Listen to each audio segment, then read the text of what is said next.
Well, good afternoon, everyone. Hopefully you've found your way to some lunch. I'm Dan Riker. I'm the Executive Director of the Steyer-Taylor Center for Energy Policy and Finance, which is a joint center of the Stanford Law School and the Stanford Graduate School of Business, where I also serve on the faculty. Welcome to this seminar on climate regulation and the Supreme Court, sponsored by our center. And let me first thank Alicia Seiger, the Deputy Director of our center, for helping to organize today's event. You know, in thinking about this seminar, it occurred to me that if you could develop a plot for a novel about U.S. politics and policy involving all three branches of the government, all the nations of the world, and a hotly contested presidential election, it wouldn't get much better than today's discussion. Imagine this setup. The EPA, under a controversial U.S. president nearing the end of his term, issues an environmental regulation that is a linchpin of a long-sought and hard-fought international agreement brokered by the French to combat global climate change. The climate regulation, called the Clean Power Plan, relying on a seldom-used portion of the Clean Air Act, regulates greenhouse gas emissions from existing power plants. The plan is fiercely opposed by companies that own coal-fired power plants and states that depend on electricity from those plants. They file petitions for review in the second most important court in the country, called the D.C. Circuit. The opponents ask the court to halt EPA's implementation of the regulation while it reviews the rule's legality. Supporters of EPA's rule, states less dependent on coal, plus the environmental community, weigh in from the other side. All told, there are 27 states against and 18 supporting EPA, and on the order of 150 industry petitioners asking for review. The D.C. Circuit refuses to issue the requested stay, telling the EPA, in effect, you're free to go forward during our review on the merits, but we'll speed up our decision-making to cut the compliance costs that opponents face. But then, in unprecedented fashion, the Supreme Court upends the lower court stay, barring EPA from implementing the rule after an apparently contentious debate inside the highest court in the land. This causes great celebration and deep consternation in the two warring factions.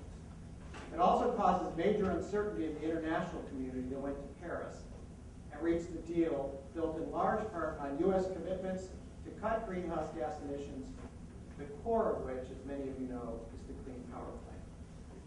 And the Supreme Court stay suddenly burst climate regulation into a bizarre presidential race where two of the top candidates have staked out diametrically opposed positions on climate. One candidate is a Democratic Socialist senator hailing from the People's Republic of Vermont, who says that, quote, climate change is the single greatest threat facing our planet. The other candidate, nominally a Republican, is a billionaire business executive with nationalist tendencies and a dirty mouth, who says that, quote, global warming is a total and very expensive hoax. And he adds, quote, the concept of global warming was created by and for the Chinese in order to make U.S. manufacturing non-competitive. And a third candidate is a former Secretary of State, U.S. Senator, and First Lady, who has a plan to tackle climate change by, quote, making America the world's clean energy superpower, taking bold steps to slash carbon pollution at home and around the world, and ensuring no Americans are left out or behind as we rapidly build a clean energy economy. After the Supreme Court issues its stay, and as the campaign is heating up, an outspoken Supreme Court justice, a consistent skeptic of environmental regulation, and one of the 5 votes for the stay, dies unexpectedly on a remote Texas ranch. Within hours, the Republican-led Senate signals its intention not to consider any nominee to fill the Supreme Court vacancy until after the November presidential election.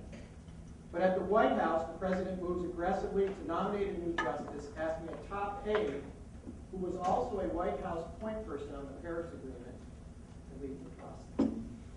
And back in the judicial branch, the parties are briefing the merits of the challenge to EPA's plan with an argument and decision later this year in the D.C. Circuit.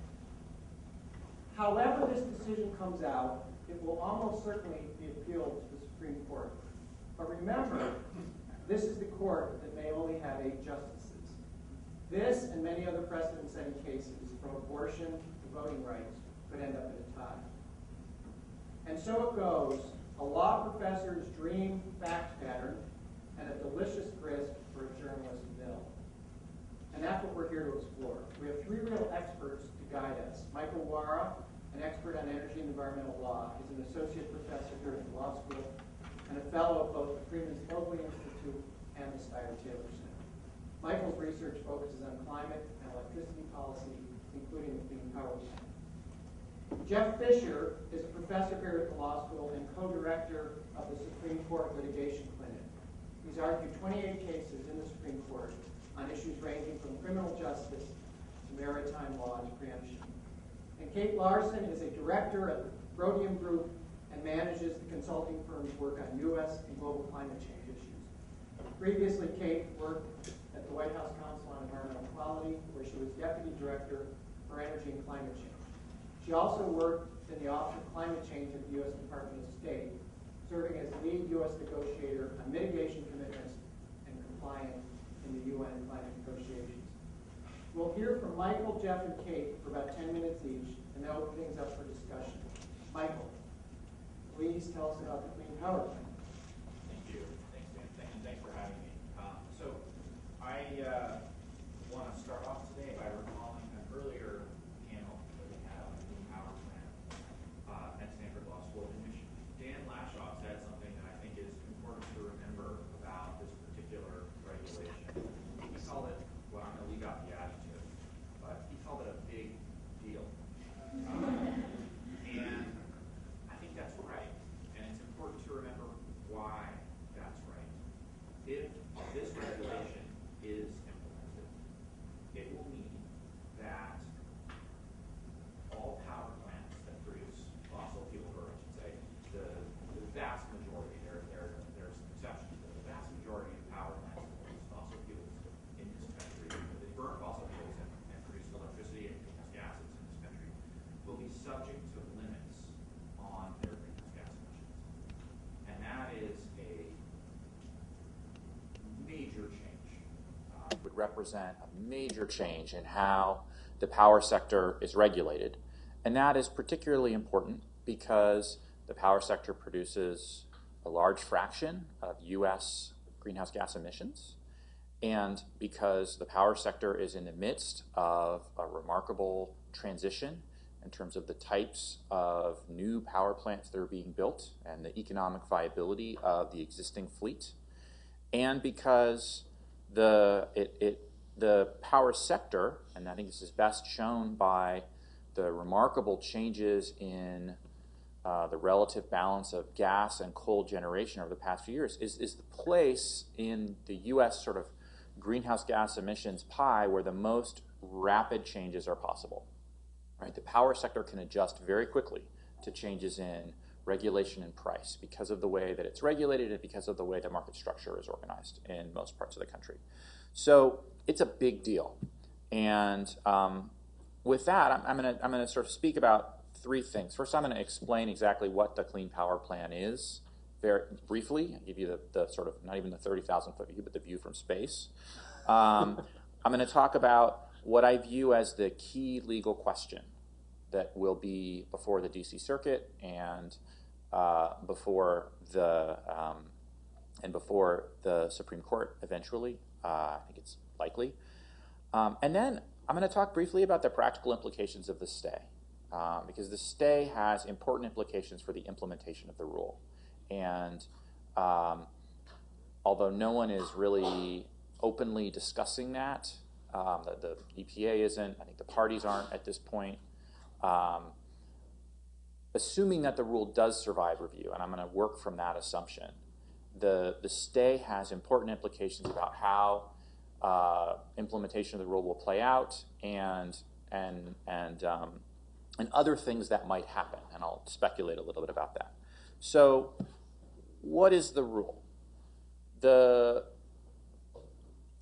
Clean Power Plan is a regulation that uses a piece of the Clean Air Act, the statute, that's not often utilized to regulate air pollution sources. It's sort of a catch-all to make sure if a particular source of pollution is left behind by the other options, other tools that exist in the Clean Air Act, and there are many, that if it's contributing to a significant air pollution problem, that it can also be addressed. The Clean Power Plan sets emissions standards for coal-fired and natural gas-fired combined cycle power plants. These are the sort of two main types of fossil-fired electric generating units, EGUs in the jargon, that exist in the United States and globally. And it forces reductions in the emissions rates of those units starting in 2022 and extending through 2032. So in the far future. How are those new limits on greenhouse gas emissions set? This is really the key move that EPA has made that I'll talk about the legal basis for in a moment, but that is generating a lot of the controversy. EPA looked at the system, considered the electricity system as a whole, and evaluated what reductions were possible from that system in order to set the limits for the parts of that system that emit greenhouse gas emissions. And it arrived at some numbers. I think there are people who would argue that those numbers are too tough, and there are people that would argue that those numbers are not nearly tough enough. And there are a lot of people also who would argue that whatever the average might be, the sort of total U.S. number, the work, the effort required to meet the goals is unfairly distributed across the country. But essentially, EPA gave each state a number and said, your fossil power plants have to hit that number. And not the plants, but the state taken as a whole. Now, one immediate problem with that is that the system itself, the electricity grid, doesn't observe state boundaries.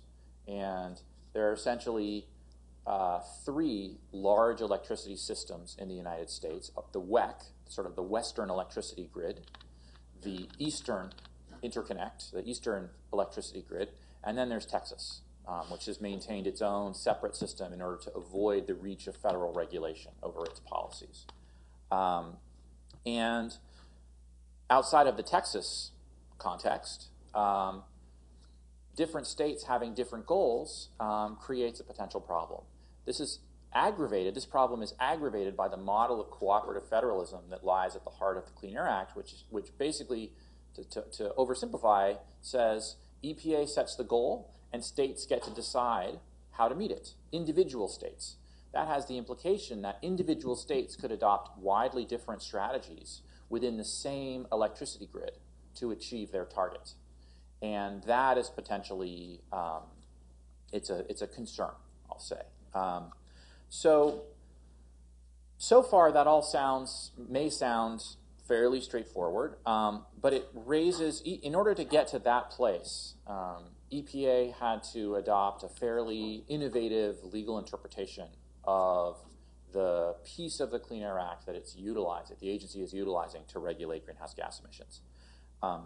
Section 111D, which is the part of the statute that concerns pollution standards for existing sources, like the existing fossil-fired power, the fossil-fired electricity fleet, requires that EPA set an emission standard for sources. So let's just stop right there and note that EPA is doing something a little bit different here. They're setting a standard for a state to achieve for all of its sources, rather than for individual sources to achieve. That's an interpretive move. In addition, the standard has to reflect the best system of emissions reduction that is adequately demonstrated. So normally, if this were sort of a boring pollution control problem, well, it depends on your perspective about what's boring, but the most recent major rule under this part of the Clean Air Act involved trash burning and large municipal waste combustors, basically big trash burners. And EPA set emission standards for those, for each source, for each trash burner that said only this much heavy metal can come out and only this much of that other bad carcinogen that's created when trash is burned. And trash is a complicated mixture of lots of potentially bad things, like don't throw your batteries away, for example, right?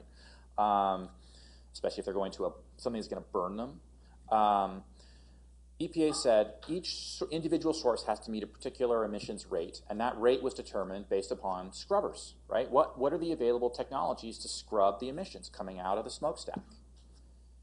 By contrast, under the Clean Power Plan, EPA is setting an overall rate for all of a state's emissions sources in the categories concerned, gas and coal-fired power plants. And that rate is being determined by a whole set of factors. Some that are more traditional in their nature. What efficiency improvements can power plants make to improve their ability to convert fuel into kilowatt hours? Some, though, that are much less traditional. For example, to what degree can certain power plants operate more and certain power plants operate less? So in this case, coal operate less, gas-fired power plants operate more, to reduce the overall emissions from the sector per kilowatt hour generated. And lastly, perhaps even further out of the box, to what degree can a state induce new renewable generation to be constructed and operate, further reducing the emissions, displacing essentially emissions from the fossil-fired power plants in order to reduce the overall state emissions rate. So what these moves where we have different power plants operating more or less and new power plants being constructed that displace the old power plants, the jargon that's developed for this is called beyond the fence line, right? EPA is regulating beyond the fence line of the source for which it is setting an emission standard. EPA says that's fine because we have to rely on the best system of emissions reduction, and the system of concern here is the electricity system, the grid, which essentially operates as a giant machine. That is true. The grid does operate as a giant machine. Every piece of it is synchronized and alternating in its current on an instantaneous basis. But whether the court will accept that view of this piece of the statute is very much an open question. Now, normally, the basic Chevron approach would apply, right? Where if there's plain language, then the plain language controls, and if not, then the agency's interpretation, if it is reasonable, even if the court disagrees with it, wins. But there have been a number of decisions over the past couple of years, many of which were written by Scalia, Justice Scalia, no longer with us, that deviated from that approach, particularly in cases where the agency or the regulation in question seemed to be expanding far beyond perhaps the intended purview of the statute that Congress had passed. So there's a question here about how the court will approach this and what outcome will emerge. Certainly, the outcome is more likely to be positive for EPA given Scalia's absence. I think many people thought that EPA would lose if Scalia were still on the court, or were very concerned about that, even if they wouldn't admit it publicly. A word about timelines. The old timelines under the rule prior to the stay envisioned planning, complicated state planning processes occurring from now, or really from the summer of 2015 up until the summer of 2018, at which point final rules were due at EPA, and then implementation of the plans in 2022. I think Jeff will probably speak to what is a realistic timeline for an ultimate judicial resolution of the questions at issue in the Clean Power Plan. But in any case, the timelines are going to shift much later. Realistically, if the court were to decide the case sometime in 2018, that would mean that the 3-year planning process would start up again in 2018. And probably, even if we compressed it, would stretch until 2020.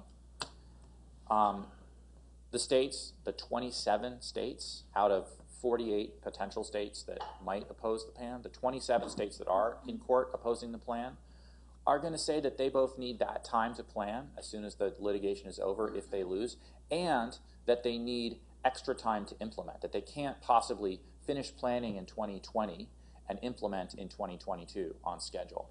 And that implies that the start of the Clean Power Plan is going to be shifted later as well. I just want to note that, and I think it's reasonable to think that those asks will be granted, right? You can't plan this stuff on a dime. EPA needs, the states need time to run the public processes to make the plans and to coordinate with each other to avoid disruption in electricity markets. And the EPA needs time to review the plans and approve them. And all of this can be challenged in court, all of those steps. A key assumption, though, that has changed since the Clean Power Plan was finalized is that the production tax credit and the investment tax credit for wind and solar, respectively, were extended to 2020. And all of the modeling, the regulatory impact assessments that occurred prior to finalization of the plan assumed that those would expire far before the plan was implemented at the end of 2016. I think Kate is going to share some information, some new modeling that Rhodium Group has done that illustrates why that's important. But I think there's a potentially significant regulatory question that an administration that favors action on climate will raise, should raise, which is, given that the facts have changed, given that there's going to be a lot more steel in the ground, steel generating wind and solar generated electricity by around the time that the plan is implemented, maybe at the same time as we extend the targets, we should lower the targets, right? Maybe we should think about crafting a new set of goals, assuming that the legal framework upon which they are justified survives review, that reflect the new reality on the ground, when we get to 2018 or whenever that is, that the deadlines for compliance are being revised. And I think that a future president that is concerned about Paris compliance, in particular, compliance with our international commitments, and with crafting a program that actually forces states to do things as opposed to just do what they were going to do or what they have already likely done, is going to look closely at that question. So with that, I'll stop talking and shift to you guys. So what do we need to know about a post-Scalia court? Well, first of all, thanks for inviting me to be part of the panel. It's a great opportunity for me to learn about this, and so I'm glad to be here with you all to hear your perspective on it. As you said, Dan, I'm kind of a Supreme Court generalist. I've done a little bit of environmental work here and there, and so I have a sense of this world. But you guys are the true experts on the substance. Let me just try to add a few pieces of value with respect to the court itself and its operation and timing as it might play into all of this. So first, let me just start with the stay. When the stay was issued, it took a lot of people back. Dan, I think you described it as unprecedented. And I think that's certainly true, but like all lawyering, it depends on how you define what's precedented and what isn't, how you ask the question. So what the Solicitor General said when it was opposing the stay, this is obviously, as you all know, the lawyer that represents the federal government, told the court that it had never granted a stay to enjoin a governmental program that had not yet been passed on by a lower court, that no lower court had yet cast any doubt on. And I think that's true. The other side didn't have anything to say back. So again, if you frame the question in that way, it is absolutely true. This is an unprecedented move by the U.S. Supreme Court. And I'll add to that that it's not just unprecedented, but I certainly would think that it gives some real cause for concern for those who are defending the power plan. The Supreme Court has a four-part balancing test in deciding whether to award a stay to a party that asks for one. And one part of that test is the probability, as far as the court can assess at this moment in time, the probability that the challenging party is going to have success and win the case on the merits. And the stay papers were filled with arguments from both sides along the lines Michael described. One side arguing this is an administrative overreach, and the EPA arguing that's within their power. And so certainly part of the equation here was for the court to assess what it viewed as the strength of those arguments. And one would probably deduce from the issuance of the stay that 5 of the justices thought there was at least some merit to the petitioner's arguments. And one thing to explain, this is, again, sort of my more generalist perspective, is the court's perspective on administrative law and big deal regulations by agencies is not just limited to environmental litigation. For example, when I was a law clerk years ago, the court had a case about whether the FDA, as the Clinton administration tried to do, whether the FDA could regulate tobacco. Back then, when that was a huge public issue, under the old Enabling Act for the FDA came along and said, all of a sudden, we've now decided this gives us the authority to regulate tobacco, and the court ultimately turned that away by a 5-4 vote, holding that, look, you may have found some loose language in the act, but something this momentous and this big would have been stated more explicitly in the act, and we don't think an agency should have the power to do this on its own. So this is a sort of debate within the court that goes back quite a while and across disciplines. And the court has also, I could give you examples where big agency moves, perhaps the greenhouse gas case that ended up in Massachusetts versus EPA would be a good counterexample where the court has allowed the regulation to go forward. But these have all been difficult, hotly contested cases. And I think we probably shouldn't lose sight of the other backdrop here, which is a case on the court's docket right now involving the President Obama's immigration plan. That is not strictly speaking, at least entirely an administrative law case, but it is another case where administrative or executive overreach is at the core of at least the theme of the challenge to the president's acts. And I think that may well have been in the back of the court's mind here as well, and a growing concern, at least some members of the court, that perhaps the executive branch has been going too far. So those are reasons why I think there's definitely cause for concern that you might draw from the stay. But at the same time, and I may have telegraphed this earlier when I said it depends how you define it, I don't think we should overstate the dramatic, at least what we should deduce from the fact the court did issue the stay. And this isn't meant to sort of say the court was right or wrong, but it is meant to say for people who say, oh my God, the court ended a 5-4 stay, it must mean, at least on that basis of a 9-justice vote, we were going to lose on the merits. I don't think that's necessarily correct. So for one thing, the court does issue stays quite regularly. Several times a year, the court stays lower court proceedings to protect its own power to review a lower court decision and ultimately have its decision have impact whichever direction it ends up going. And so it is again a regular occurrence for after a court of appeals has ruled on a case for the court of appeals to refuse to stay its decision and the Supreme Court to say no, we are gonna stay it to allow us to effectively review it. And there are even examples of the Supreme Court doing this where cases are just going from a district court up to a court of appeals. So there are, again, remember how the SG phrased its unprecedented argument? Never before when the lower court has not yet ruled on it. Well, there are cases where before a court of appeals has ruled on it, the U.S. Supreme Court has issued stays because the district court opinion suggested some problem that the Supreme Court wanted to have the power to review unimpeded by new events. And so remember, again, one unusual thing about this case is that it begins in the D.C. Circuit. That is not the second stop along the train tracks. It is the very first. So again, if you sort of take that against the sort of ordinary context, it's maybe not quite as surprising. And then lastly, I would just say there's one other piece of the puzzle that goes into whether to grant a stay, and that is whether the party would suffer, the asking for the stay would suffer irreparable harm if the stay were not entered and they ultimately won the case. In other words, would it mean that the win is a Pyrrhic victory or at least something less than it would be entitled to?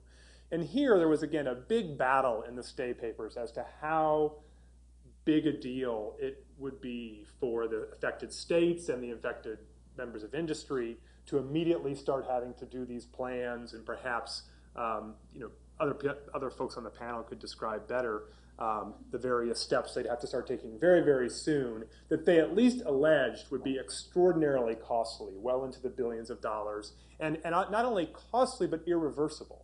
As they put it, if we shut down a power plant and then start to build a new one, it's not as though if we win the case 2 years later we're going to shutter the new one and reopen the old one.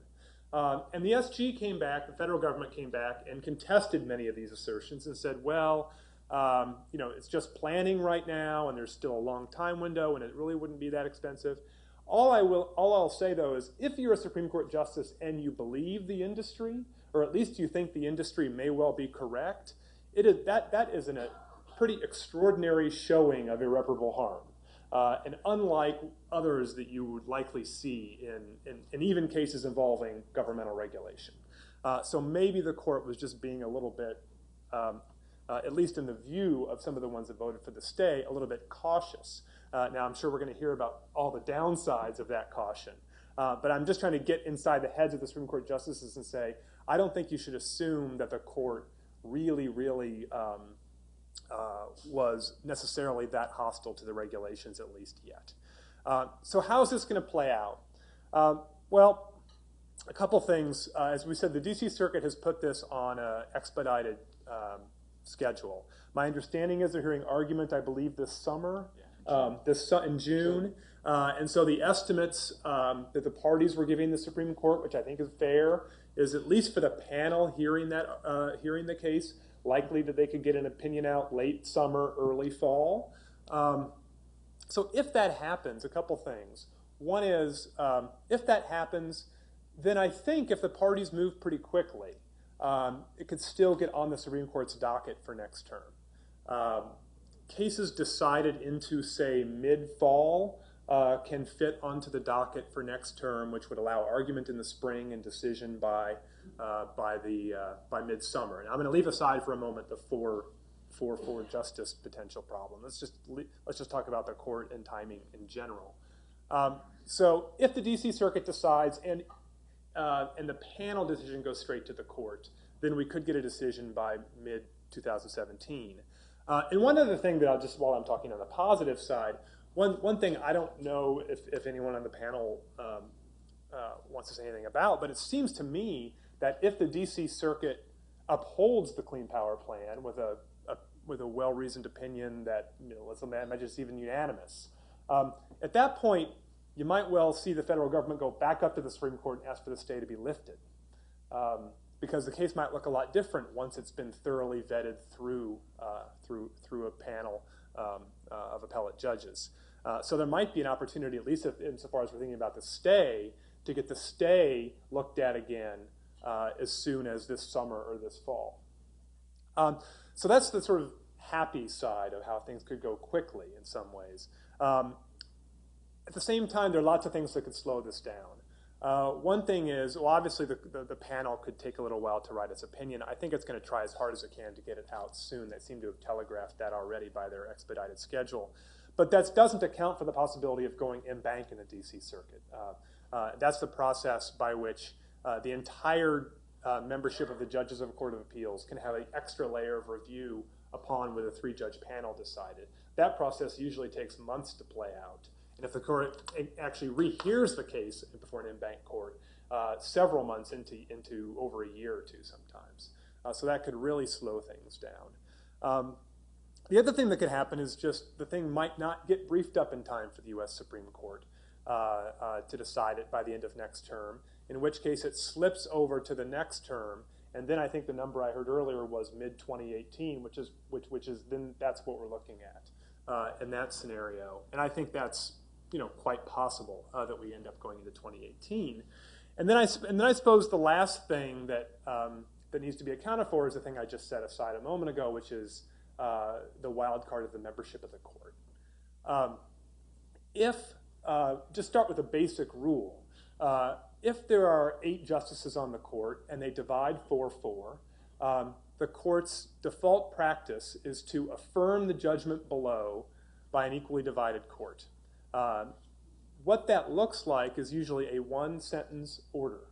And I almost gave it to you verbatim. It'll say the judgment below is affirmed by an equally divided court. That leaves the lower court judgment in place. So whatever the D.C. Circuit had held would then be the law. But, and this is a big but, it would not constitute precedent from the U.S. Supreme Court perspective. And again, I'll leave this to the other panelists who understand the nuts and bolts better, but that would mean if there were a way to get this legal issue back up to the court through one mechanism or another, the Supreme Court would be, once it got a 9th justice, would be able to look at this again, look at it fresh and decide the issue, unbound by the outcome in the prior case. Yet there's one other exception, which is even though the court usually issues an affirmance when it divides 4-4, the court always has the power to just keep a case on its docket until its membership comes back up to the full 9 justices. So one thing that we're already talking about with various cases currently on the court's docket, and this case could eventually be added into the mix, would be the possibility of having it initially argued if the justices find themselves in a deadlock, they could just hold it on their docket until a 9th justice got appointed and confirmed, and then effectively decide the case. And I guess maybe that circles back to chapter 14 of Dan's novel, which is imagine this case along with many others, but let's just take this case as a very important one, hanging in the balance as the public learns literally a list of cases of which the next justice to the Supreme Court will effectively decide. And imagine how that confirmation hearing is going to go. We all need to take a deep breath, and maybe last night's Republican debate will look tame by comparison. All right, Kate, you got an easy job. Tell us the broader implications of this for U.S. climate goals, Paris, renewable energy, and beyond. Well, so I think a lot of people paid attention to what happened in Paris. A big piece of that was the U.S. finally coming forward and taking a leadership role. The U.S. stood up with China and announced pretty ambitious emission reduction commitments in the lead up to Paris, and that really leveraged a whole range of other countries. Now we have 187 countries who have committed to take action. So that commitment made by President Obama of reducing U.S. emissions 26 to 28% below 2005 levels by 2025 was really the linchpin of getting the rest of the international community on board with this agreement, watching the U.S. and China, the largest emitters, taking significant action. And in Paris, the Obama administration, including Gina McCarthy, the head of the EPA, touted their one big new policy that would help them get there, and that was the Clean Power Plan. So this is a policy that not only is the headliner of the Obama administration's climate policy, but it's something we've told the whole world we're going to do and is super important to meeting our 2025 commitment. So you can imagine their concern when several weeks later they hear about the Supreme Court stay. There's always this Lucy with the football moment with the rest of the world, with the Kyoto Protocol, with the Copenhagen Agreement when the Senate failed to pass the Waxman-Markey cap and trade legislation right after that agreement was set. So this is a sad but pretty usual type of occurrence with the U.S. and international climate agreements. And so that's why there is so much attention on the Clean Power Plan. But the Clean Power Plan and this piece of it, the reduction of emissions from existing power plants in the US is really just one piece of a really broad package of policies the Obama administration has put into place. The president announced its climate action plan in 2013, a big suite of policies, many of which have been implemented already. The Clean Power Plan, of course, is one very significant one. Our electric power system produces about a third of total US greenhouse gas emissions, so it's huge. It's the largest single source. And we've already tackled a lot of the emissions from other sectors. We've got the CAFE standards, the fuel economy standards for vehicles and for trucks. We regulate landfills, everything but our power plants. And so that's something that the international community, of course, pays attention to. It's the logical first place to start. And this was something that the Obama administration had pointed to as something that would be really important for us going forward. Jeff mentioned executive overreach. The entire premise of the Obama administration's climate change policy is based on finding executive authority to take these actions, because we have been unsuccessful in getting Congress to pass climate legislation. And so the administration has looked for existing authority under the Clean Air Act and many other different statutes to reduce emissions in any way they can. And that has created this need to be somewhat innovative and creative about how you fit these regulations that are typically reducing emissions of criteria air pollutants like that form ozone and other gases that are not greenhouse gases that are more globally dispersed. So how important is the Clean Power Plan then for meeting our goals for 2025? We did an analysis earlier this year that looked at the whole suite of policies that the Obama administration has put in place so far and is proposing to put in place. And if all goes well, if everything goes according to plan, we're able to adopt and timely implement all of those policies, we found that by 2025, the US could be around 23%.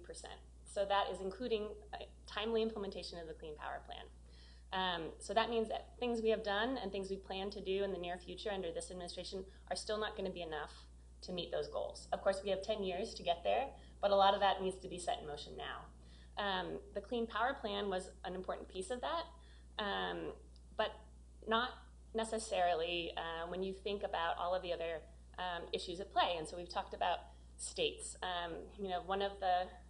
It's really important to get the best legal experts' opinion about what may happen with the Supreme Court decision. But states and utilities, electric utilities, are having to make decisions now regardless. And in that sense, they'd have to plan for both possible outcomes, upholding the rule with potentially some delays in timing, or that the rule may get remanded back and something else comes in its place. And so this is a time of a lot of uncertainty for states, but a lot of states and a lot of electric utilities, major utilities, have said they're going to move forward regardless, that there are market forces that are moving them in that direction anyway, state policies that are moving them in that direction anyway. And so it's important, I think, to consider that the Clean Power Plan is driving a lot of that action, but there are other things driving it. And so when we look at all of those other factors, how important is the Clean Power Plan in driving the switch from coal to gas to renewables in the US?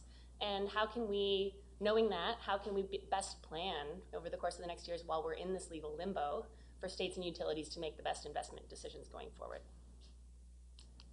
So we did some work looking at the difference of complete and timely implementation of the Clean Power Plan, and what would happen if the Clean Power Plan did not exist. Of course, this is not something that we imagine will come to pass, but it's good to get a sense of what might happen. And as Mike mentioned, one of the biggest factors outside of the Clean Power Plan debate that has happened was the passage in December of an extension of the production tax credit and the investment tax credit for wind and solar. These are credits that have been approved year on year, but with no predictability for the industry. And so it hasn't really been a great device to incentivize long-term investments in wind and solar. That was passed in December, and it totally changed the game for renewables over the next 5 to 7 years.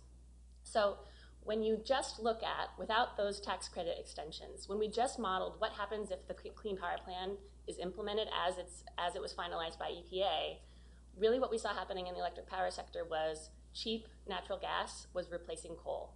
And there was a little bit of renewables coming online on the margins, but not very much. That's that first chart. The orange there is natural gas, the red is coal, green is wind and solar, blue is other clean, like hydro and nuclear. So in that first panel, you see with the Clean Power Plan in place, but without those tax credits, it was largely a coal to gas switch. And that's what we've been seeing happening throughout the electric power sector over the last few years anyway. When we add those tax credits, it's a totally new game. Renewables become much more competitive because they have those tax credit supports. There's still a lot of coal that's displaced. There's some natural gas that comes on board. But when you take away the Clean Power Plan, which was setting these long-term targets after the tax credits go away, you really don't get that much.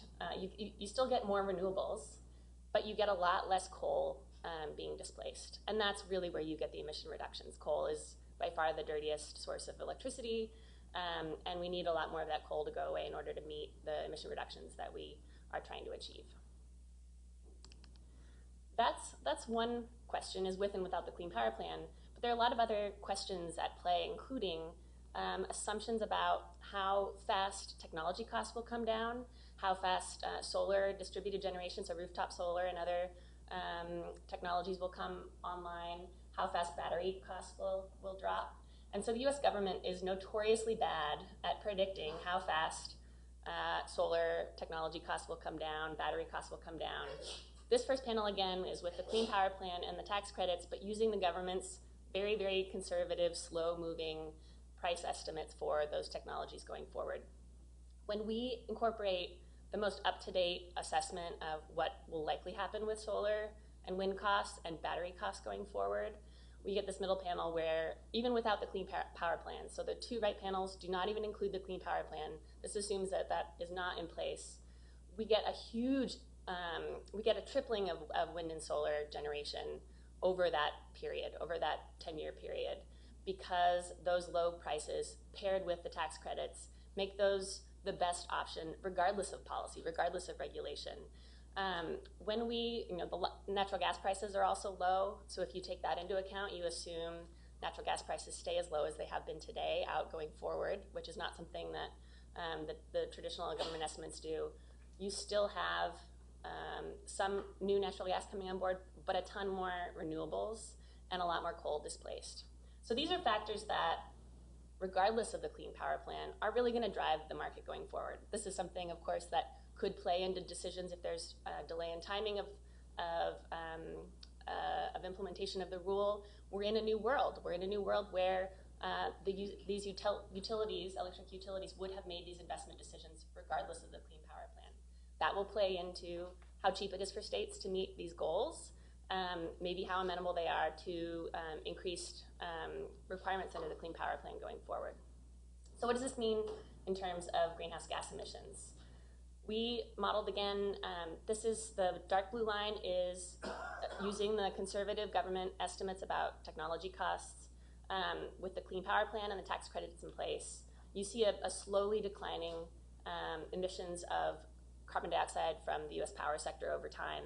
When you take away the Clean Power Plan, you get basically a flatlining of emissions. So that's a loss of about 313 million metric tons of carbon dioxide. And that is about, when you think about it in terms of the percentage reduction below 2005 levels, that's about a 5% chunk.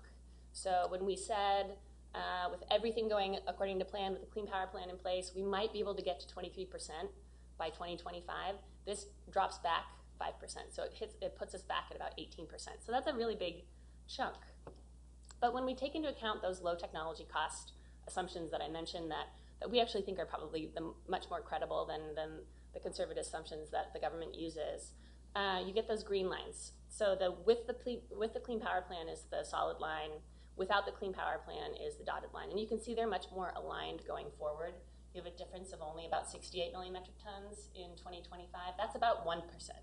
So that knocks you back to 22% in 2025 without the Clean Power Plan. Much different world that we're in that case. This is not to say that the Clean Power Plan doesn't matter. There's so many different reasons that it matters.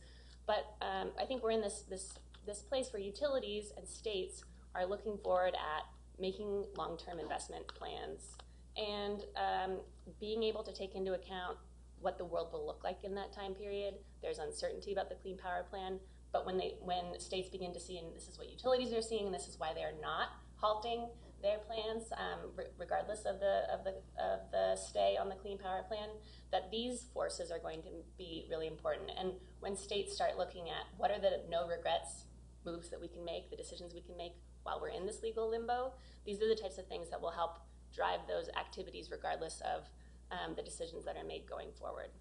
So I think I'll leave it there. Good. That was great. Thank you. We're going to open things up for discussion in just a second, but I wanted to ask one question, actually, of Jeff. What do we know about how long it might take to confirm a justice? Both what does history tell us and how crazy could it get? So you talked about, maybe getting into a briefing schedule for the Supreme Court in 2017. How far into 2017 could we have an 8-person court? Well, it's hard for me to assess the politics much better than anybody else, but I can say a few things about past practices, and I can say a couple things about just how various potential ways of resolving the situation play out when you map it onto the court's docket. So just to start in the present, President Obama has already made 2 appointments to the Supreme Court, and both of those appointments took him about 4 or 5 weeks to announce. We've just completed the 3rd week since Justice Scalia passed away. So the first step is we would expect in the next week or 2 the president to nominate somebody. But that's just the first step. What happens after that? Well, setting aside for the moment what's being said in the press, the traditional period of time to vet and have hearings and vote on a nominee ranges in a few months. So let's imagine we're imagining that the president nominates somebody next week, and the Republicans say, "Oh, well, that person? Okay, that sounds reasonable. We'll go forward." Then I think the best case scenario would be to have somebody on the court, late spring, early summer. Now, I think most of us would agree that's probably an unlikely way this is going to play out. So I think there's really 2 ways, or maybe 3 ways it could play out. One is that perhaps by way of politics, whether it's the presidential politics, whether it's politics for local senators, who knows, but somebody gets nominated, and then eventually the Republicans decide to have hearings in the Senate, and eventually that person is confirmed. Then I think you could imagine somebody on the court in the summer, late summer, early fall, and next term would work more or less like an ordinary Supreme Court term. In this case, I think would be very, even then have very little impact from the switchover on the court. Although, as I said earlier, maybe there's a point in time in which somebody goes up with a new justice and asks for the stay to be lifted. We don't know how the dynamic between the 2 courts would play out exactly. Then there's the next possibility, which is the Republicans successfully resist any appointment to the court until the election. In that case, I guess what we would most likely see is a new president nominating someone shortly after the inauguration in January. So you can imagine a nomination late January, early February of 2017. And then if you still, again, plug in that 3-month time window, just as an average, the difficulty there is the Supreme Court hears arguments for an entire term up through April. And so you're imagining that new justice being put on the court right when it stopped hearing all the oral arguments, and all it's really doing at that point is getting out decisions. So if you just plug it into the court's default schedule, if the Republicans succeed in keeping anybody new on the court until the election, we're probably going to have to go the entire next term without a 9th justice in any meaningful way. And then all the cases from this term and from next that are dividing the court 4-4 have to get put over to the following term. And so we're looking at that time window of deciding cases in late 17 and early 18.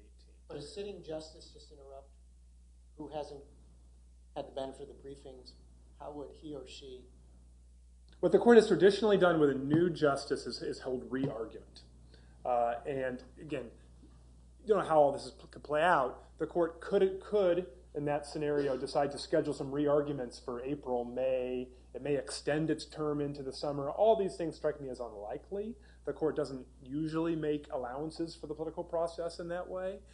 So maybe a little bit in a case like this, perhaps if it were deemed that important, it might have that re-argument happen sooner rather than later and try and get the decision out by the end of June. But it takes a lot to move the Supreme Court in that kind of a way. So I think you're most likely talking about if the case, it's a very big if, but if this were a 4-4 divide, moving it over to the following term. And I'll just say the last scenario that I think is possible is that we don't get a new justice until the election, and then after the election, the deadlock continues.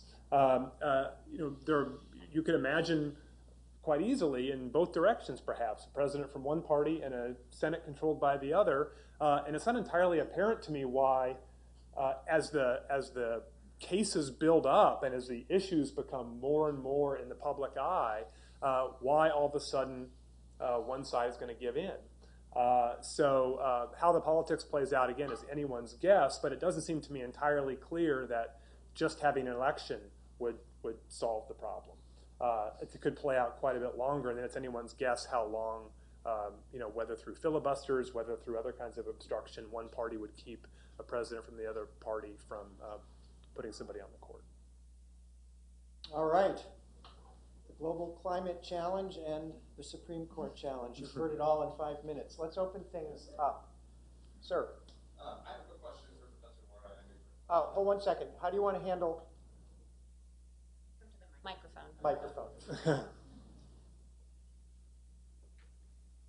First, for Professor Wara, so we've been talking extensively about executive actions in general and sort of their longevity, and I was just curious why this particular executive action isn't getting the same conversation around the implications of a hostile president that for instance, the immigration executive action has gotten.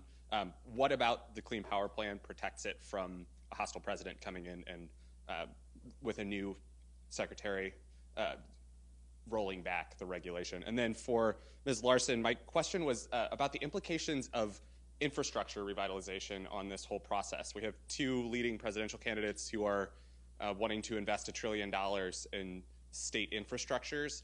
And I come from Missouri, where the vast majority of our energy production is coal. We have a couple of nuclear plants, but very little alternative energy. And I wondered the implications for that infrastructure revitalization, if there's been any conversation about the implications of that revitalization on power generation in these kind of coal-rich states. Easy to answer your first question. If there's a president elected that, basically any of the Republican candidates are elected, this is not going to happen, right? I mean, they can they could decline to. There are a whole number of different ways, moves in the litigation, or simply EPA issuing a new rule, reinterpreting the statute in a way that is different from the Obama administration's interpretation. But I think there's plenty of ways to imagine that happening. It would result either in no rule or in a rule that is much, much weaker than the current rule, such that the lines on the chart up here would not be different from each other. There wouldn't be 68 million tons separating, it'd be zero. So. And in terms of infrastructure investment, I think one of the things that at least has been a core part of the Democratic nominees or potential nominees' plans have been to focus on development of the national grid, of allowing for more distributed generation, especially in states now that are really focused on producing coal, generating at this point, and then sending it out to the demand centers.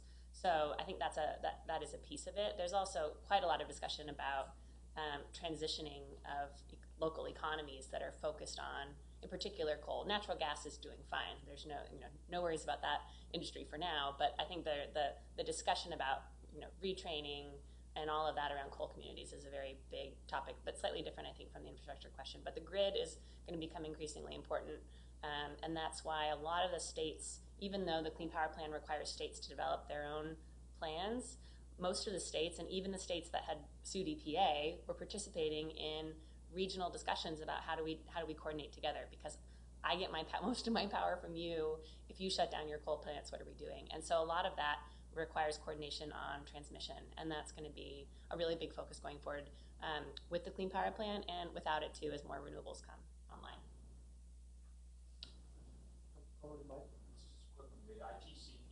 No, come over because we're recording.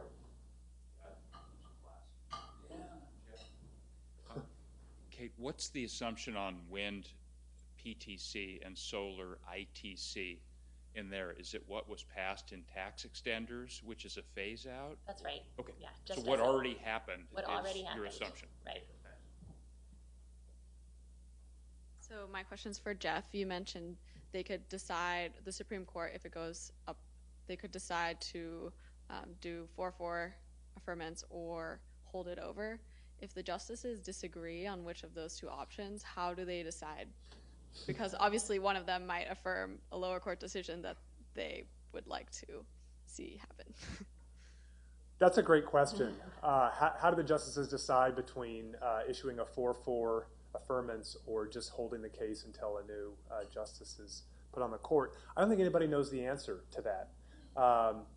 It's such an unusual situation, and it's certainly there are no written rules, certainly no externally available rules, but no internal rules that I know of that decide that.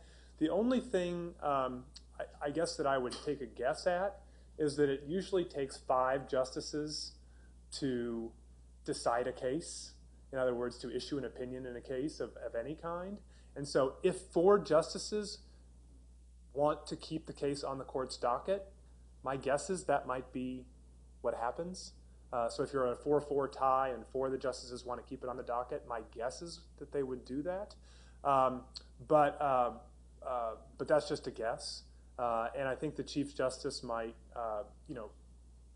have some leverage with the court kind of managing the institution. I think putting aside all the politics, I think the court is going to have a strong incentive to get as many cases off its docket as it can, whether it's by 4-4 affirmances, whether it's by technical remands for just, go back and look at this one and bring it back in a year or two.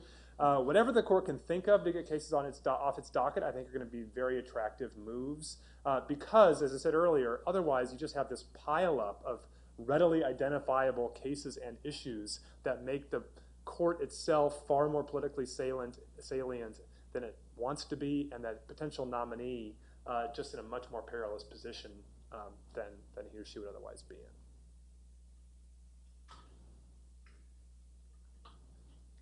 Ignoring all the procedural possibilities and just focusing on the merits of the plan, merits legally. A question for Mike Wara. The EPA didn't come up with its rules without thinking a lot about the legal issues, and I'm sure it anticipated most of them. And then I think they had, at least news reports would suggest, they had lots of pretty vivid, lively internal debates about where to come out and how many risks to take. Comment, if you would, on not just outside the fence line, the rules between interpreting the statute, the different sections of B or D, etc. Comment, if you will, on the risks they took and how many of them said, "I told you so," when the stay got issued.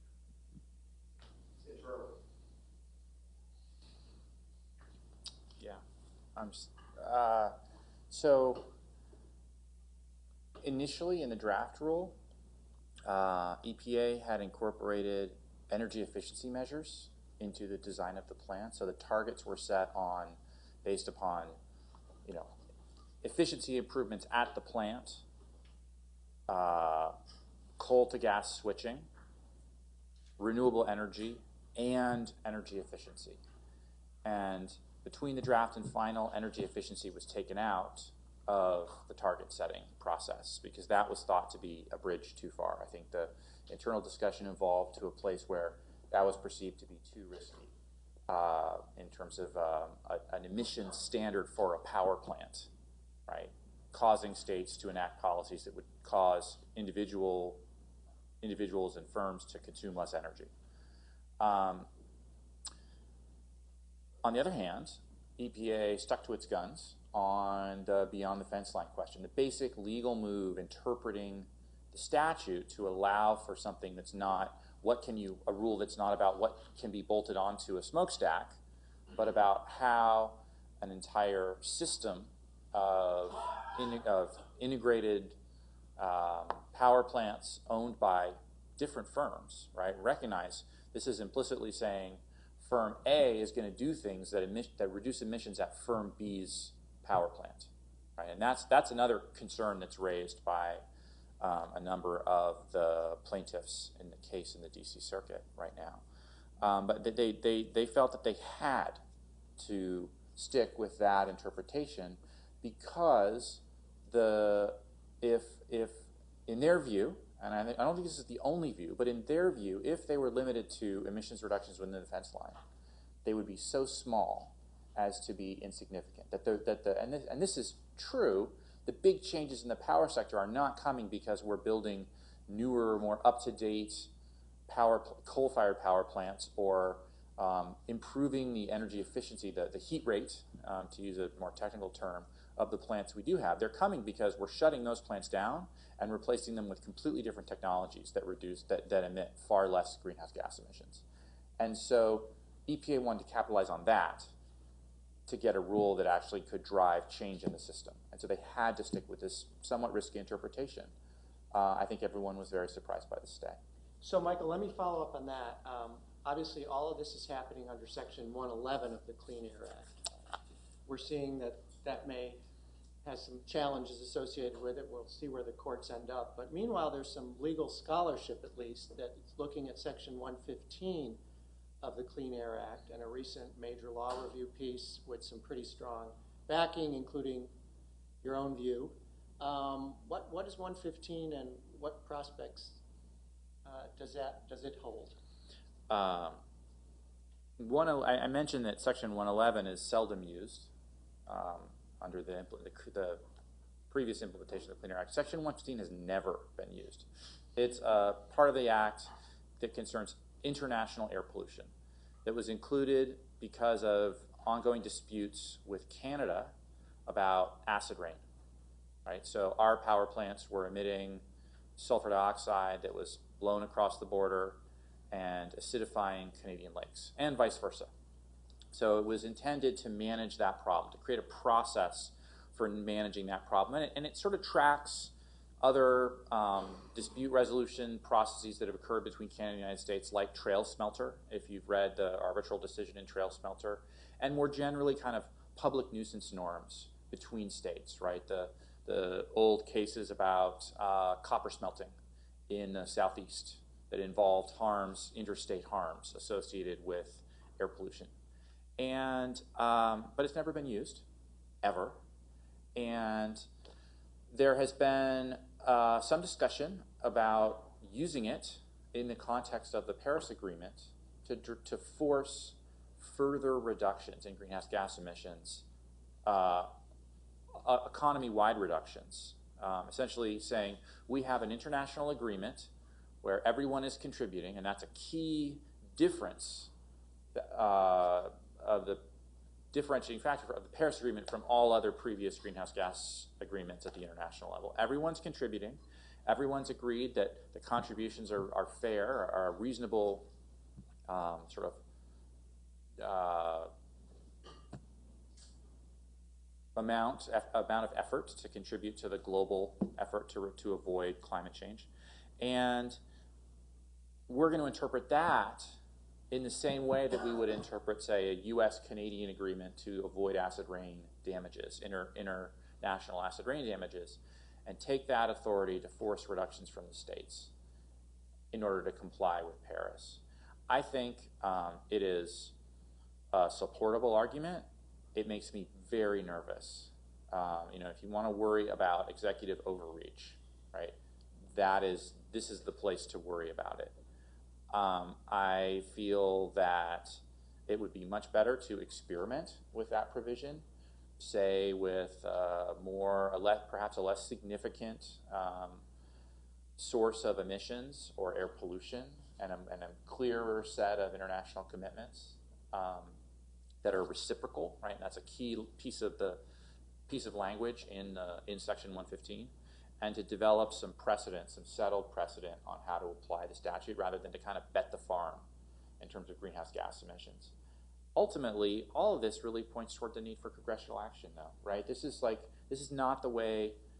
I mean, I think there are. You know, I am sympathetic to the argument that there's sort of a democratic failure happening here, where the executive branch and Congress just cannot agree, are deadlocked, and the executive branch is finding workarounds. And I support those workarounds because of my concerns about climate change, but I would much prefer to see a resolution where some compromise is reached on a more cost-effective and actually effective set of policies to reduce emissions. But that's not going to be this Congress. So let's take one more question. If you could come down to the microphone.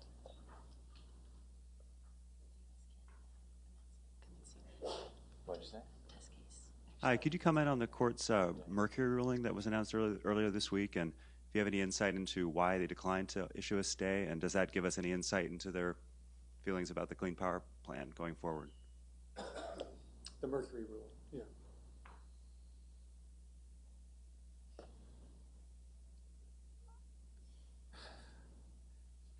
I'm gonna speculate wildly here. I don't have any insight really into why they declined to issue a stay. I think the court. There's certainly been a lot of speculation that the stay in the Clean Power Plan was related to the lack of a stay in the Mercury case, right? The earlier lack of a stay, in the sense that by the time that case reached the Supreme Court, the die was cast. Everyone had already had to comply with the Mercury rule before the case was litigated, and EPA kind of gloated about that, frankly. And I think that made the court more willing to take the idea of a stay seriously in the Clean Power Plan context. Of course, the facts were totally different. If the court hasn't decided this case by 2022, we have some serious problems in terms of the administration of regulations in the United States, right? I mean so that's a very different set of outcomes, but certainly that informed it. And I would say that the substance of the decision in the Mercury case was pretty narrow, and I think provides a very clear roadmap for EPA to resolve the problem. And so that may have also entered into. Thank you, Michael. And let me thank Kate, Michael, and Jeff for a great session, and thank you all. Let's give them a big round of applause.